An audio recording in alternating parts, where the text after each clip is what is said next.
Good evening for January 5th, 2026. The devotional is called Seeking Jesus, and the verse is Mark 1:36. It says, Simon and his companions went searching for him, talking about Jesus.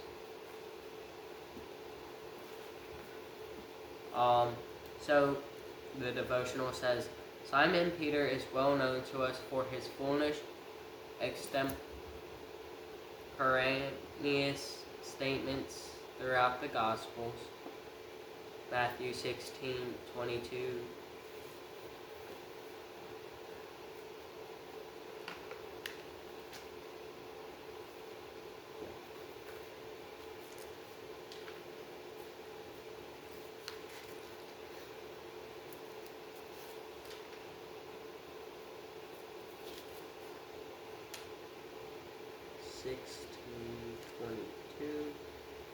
And that says, Peter took him aside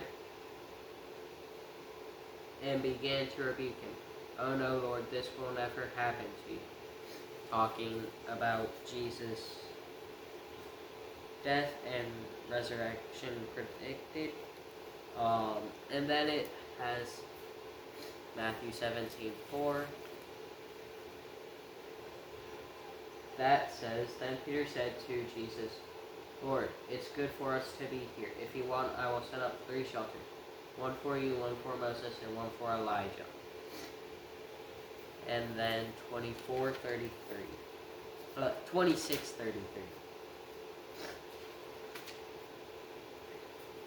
don't know why I said 24:33.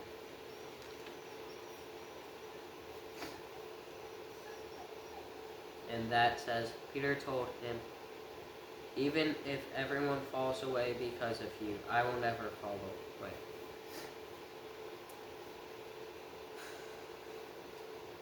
Well, yeah. But Peter was always seeking after Jesus. Peter followed Jesus from afar during the night of Jesus' crucifixion. Matthew 26:58. And that says, Peter was following him at a distance right to the high priest's courtyard. He went in and was sitting with the servants to see the outcome. Peter swam in the sea in his... Oh wait, hold on. Peter ran to the tomb when he heard Jesus had risen. Luke 24:12.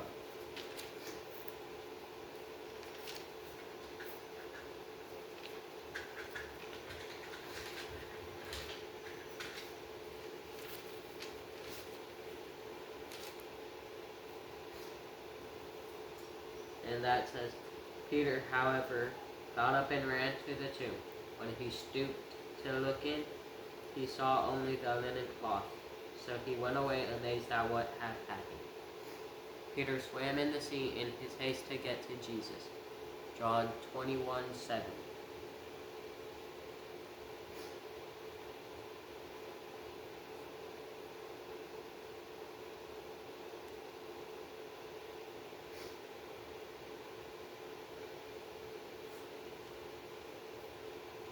That says, the disciple, the one Jesus loved, said to Peter, It is the Lord.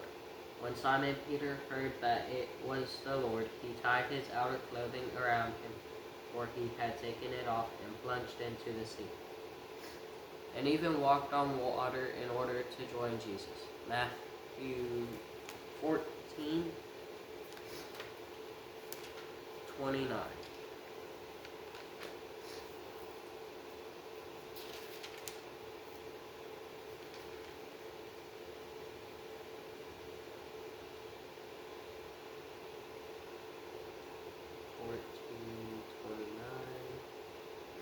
And that says, he said, Come. And climbing out of the boat, Peter started walking on the water and came toward Jesus.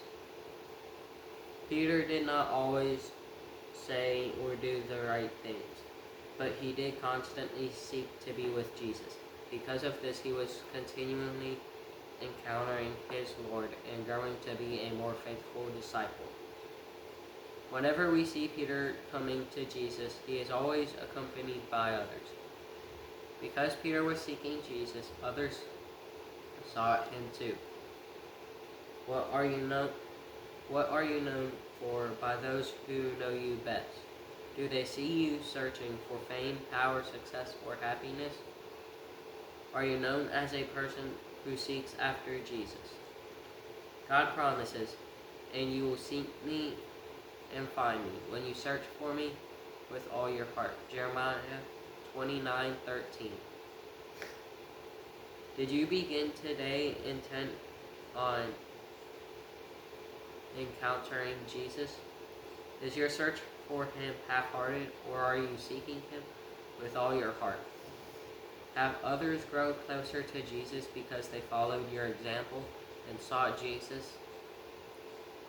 If your heart is set on pursuing Jesus, you will always find him. And the Spirit and the bride say, "Come." Say, "Come." And let him who hears say, "Come." And let him who thirsts come. Revelation 22:17. So to add on to this, if you go to Matthew chapter 5, verse 16, it says, "In the same way, let your light shine before others, so that they may see your good works and give glory to your Father in heaven." We are the light of the world. We are also the sight. And so from verse 13 to verse 16, in my Bible, it is titled, "Believers are Salt and Light." And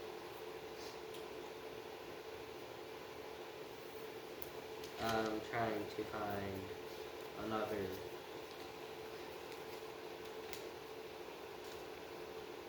verse that came to my mind. So, it isn't just a verse, it's several verses, but it's called "Ask, Search, and Knock." In Matthew chapter 7, verse 7, it says, "Ask, and it will be given to you. Seek, and you will find. Knock, and the door will be opened to you. For everyone who asks receives, and the one who seeks finds, and to the one who knocks the door will be opened." Verse 9. Who among you, if his son asks him for bread, will give him a stone? Or if he asks for a fish, will give him a snake?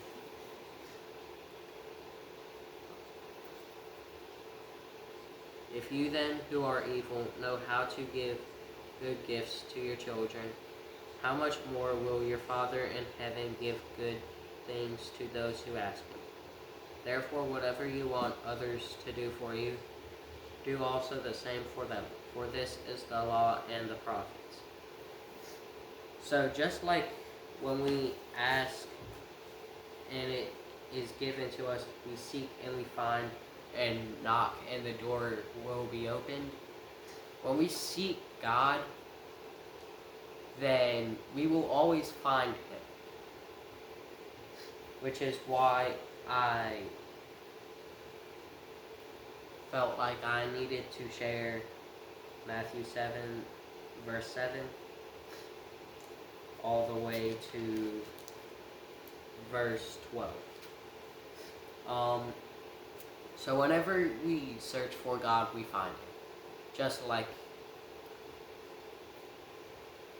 really anything. If you give a kid a gift, then they probably ask for it. I mean, unless a parent is hungry, what parent is going to just go ahead and take their kid out to lunch or dinner or something like that? The kid asks and it is given. When we search for something, we usually find it. If I'm searching for a car, I'm probably gonna find it. And if I knock on a door, it should be open. If I'm welcomed into the house, of course. But in the same way, when you search for Jesus, you're gonna find him no matter what. All the answers to your problem is in Jesus. And when you search for him, you find him. When you search for answers in his word, you find them. So that's all I have for y'all today. So I hope this helps someone, and see y'all tomorrow.